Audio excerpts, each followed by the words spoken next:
Welcome to today's video on the security nightmare inherent to AI agents. This is going to be kind of technical, so if you're not a technical person or you want a non-technical version of this information to give to a non-technical person in your life, I have a greatly simplified version of this video on my main channel, and I've linked that video below. The last few weeks, everyone has been all abuzz about AI agents. Microsoft declared 2026 the year of the agent. There was a recent tweet from a senior developer at Google praising Claude Code that went viral. The Claude Code team has been releasing a bunch of how we use Claude Code agents ourselves posts. It's just been a thing. So let's talk briefly about the technology that underlies virtually all modern computers, which is called the von Neumann architecture. This design is incredibly flexible, and it allows for easier construction of computer hardware than some alternative designs. But it contains what has been referred to as the original sin of computer security, which is that the code the computer is supposed to be executing and the data the computer is keeping in memory are both stored in the same memory in the same way. And the CPU has no way of distinguishing between instructions that it's supposed to be following and the instructions that came from malicious data acquired from an untrusted source that really shouldn't be executed ever.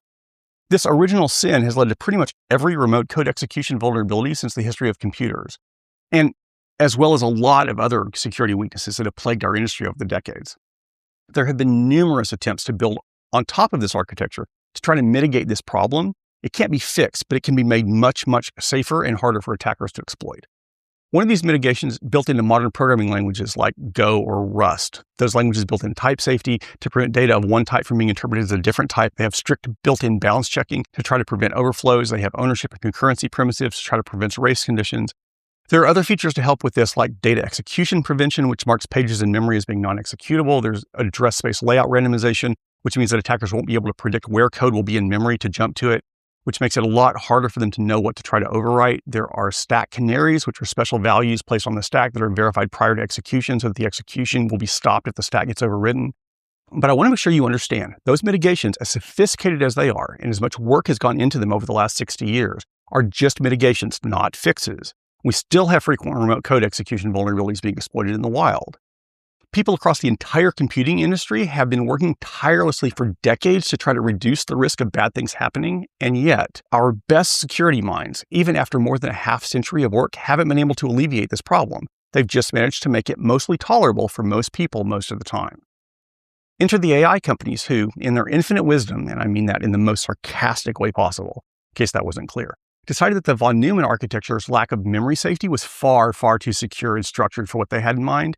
Said to the security industry, hold my beer, and then implemented an architecture that not only makes no distinction between instructions and data, but requires the code and the data to be combined into a single embedding matrix that neither contains nor retains any information about what started out as a prompt, what was additional context, and what was previously output, so that during neural network processing, at the core of the architecture, there's literally no difference between the way the instructions and the data are treated, and they're all run through one after the other.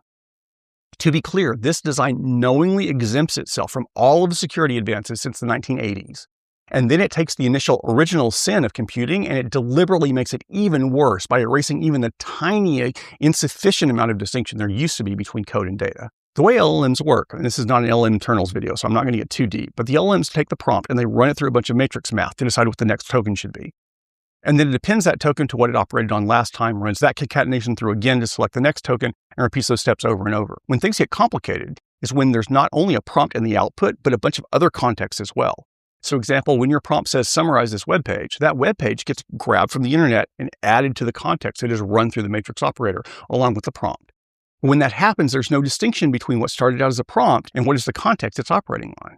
And things get scary when that web page or email or whatever other content it's looking at that the LLM is summarizing or otherwise operating on came from a source that isn't trusted. Because if that content contains instructions that may be interpreted by the LLM, then the LLM has no inherent way to know the difference between the prompt it was asked to follow and a prompt-like language embedded in the content it's processing. When the context the LLM is processing contains prompt-sounding language that the LLM might execute, we call that a prompt injection.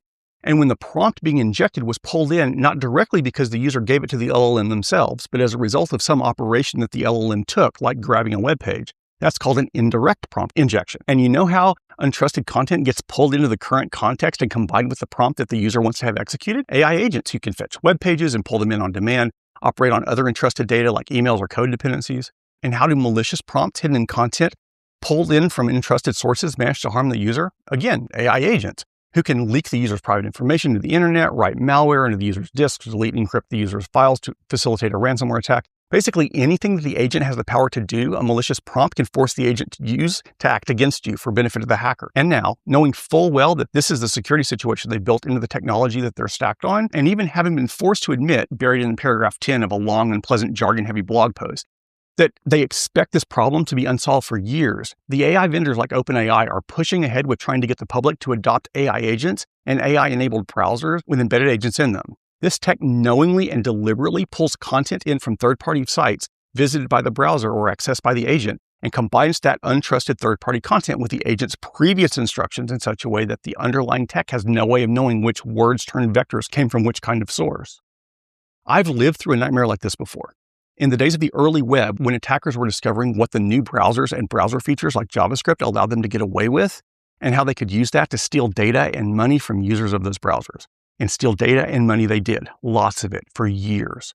I've seen what happens when someone pushes an insecure architecture on the world before. In the 1990s, the bad guys created a thing we called Malvertising, where an advertisement gets included on a website, injects malware onto unsuspecting users' computers when they visited such sites, just the New York Times, believe it or not. Since then, a lot of infrastructure has been created to detect ad content that might be malicious and might take malicious actions and prevent them from being spread through the ad networks.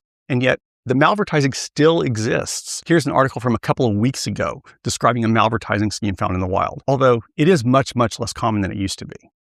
But verifying the integrity of ads in a web page context is fairly well understood at this point, and it has pretty clear warning flags that you can look for. JavaScript codes pretty much has to have semicolons in it, so you can look for those. Likewise, HTML tags have angle brackets, aka less than and greater than signs. You can look for those. That way you can see where you need to pay more attention. I'm oversimplifying, but there are markers that you can look at. But there's no easy indications like that for LLM prompt injection. It's much harder to detect since the malicious content is just made of ordinary language phrases. As more and more people start using agents, the malware makers are going to have a field day coming up with various ways to steal users' data and infect their machines. How many times have you heard warnings about how clicking on links can infect your computer? Well, with indirect prompt injection, an agentic web and skilled malware creators, no clicking will be necessary. This is unsafe by design, and they're pushing it anyway. I've put links to a bunch of different exploits that have already been found below. I predict that the next few years will be more and more exploits found, and the AI companies will just try to patch them up, and then the attackers will figure out how to work around the patches and go find more.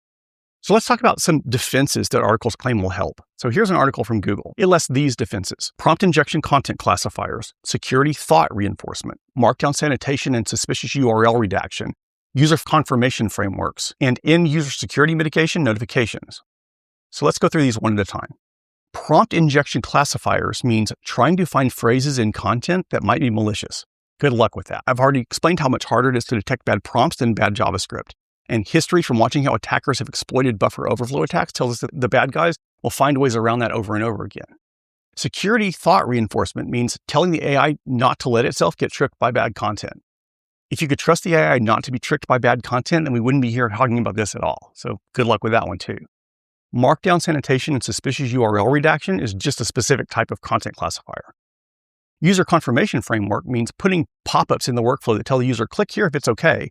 First off, this is just putting the blame on the user. And besides that, the attackers will be working on tricking the AI to think it doesn't need to ask the user. And besides that, users just tend to stop paying attention after a while to all those all you sure dialog boxes and just click them. End-user security mitigation notifications is also just making the user responsible for getting hacked. So here's OpenAI's recommendations. Quote, limit logged-in access where possible, carefully review confirmation requests, and give agents explicit instructions when possible, which is blame the user, and blame the user. They just don't have any good way of preventing this, but they're not going to let that stop them from pushing it on every user they can. There's another fundamental computing issue at play here, which is called the halting problem. I assume if you're watching this, you're familiar with the halting problem, but to refresh your memory, it's not possible for one program to predict whether or not a particular set of inputs will cause another program to halt or not. Likewise, prompt injection is not a problem you can use AI to fix. Asking one AI to read through potentially malicious content before that content gets given to another AI just won't help, because the first AI is also vulnerable to the same kind of prompt injection attacks that malicious content might contain. Now, there are specific versions of this problem that you and I as programmers have to deal with that normal users do not, which is malicious prompt injection hidden in code, specifically hidden in open source libraries that our code pulls in. As your Claude Code or whatever reads through your whole code base, including whatever dependencies your code pulls in, Claude Code is vulnerable to any sufficiently bad prompts embedded in the code comments or even in the README files. It's a huge problem. So what I do, and I made a video talking about my setup, I'll put a link here. I have a dedicated machine that I run my code agents on. It's an Intel-based Mac Mini that was my desktop once upon a time. I removed Mac OS completely, put Linux on it, and I use QEMU to run virtual machines, and I run each AI agent in its own virtual machine. I don't give agents my GitHub credentials or any other credentials. I have all the agents write to local clones of GitHub repositories. And then I grab the code that the agents generated, review it manually, and then I push whatever up to GitHub that I want from my machine.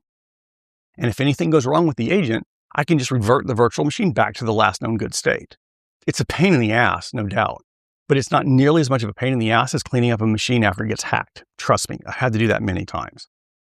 I'm sure I will be talking about this more. This is going to be haunting us for years, but I'm going to wrap this video up now. I could probably keep complaining about this for hours, but I want to get this published. So until next time, thanks for watching. Let's be careful out there.